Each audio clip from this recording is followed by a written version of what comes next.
Gaza devient-elle aujourd'hui la seule région du monde qui n'a pas droit à la paix?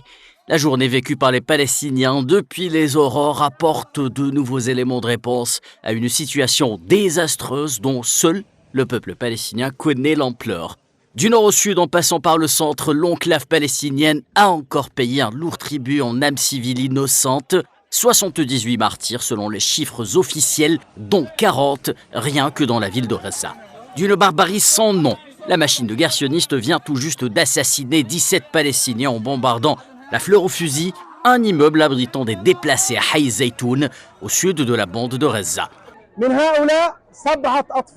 Nous avons ici 7 enfants et 5 femmes. La plus jeune parmi ces martyrs a 2 mois seulement. Ce bébé a 2 mois. Elle a été tuée dans ce bombardement. Je ne peux pas la montrer car son corps est entièrement calciné.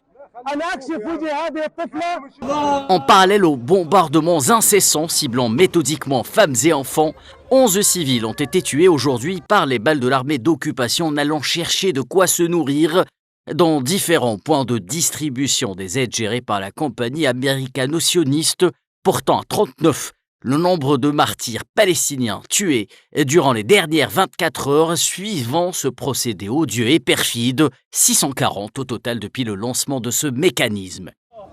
À Gaza, la mort est partout. Les procédés sont multiples et à la fin de la journée, on compte les martyrs, parfois ceux qui restent d'eux. Dans une tente abritant des déplacés près d'une école à Sheikh Radouane, bilan, 3 martyrs. Dans une autre près d'un restaurant au niveau de la rue Sinaa, 5 martyrs, ou encore 3 autres au niveau de la rue Nafaq, où un regroupement de civils a été pris délibérément pour cible. Jusqu'aux derniers instants de la journée, d'autres régions situées plus au nord auront également droit à leur lot de bombardements quotidiens, à l'image de Choujaïa ou à Nusayrat au sud, où l'on annonce déjà 7 martyrs, toujours près d'une école, comme un symbole.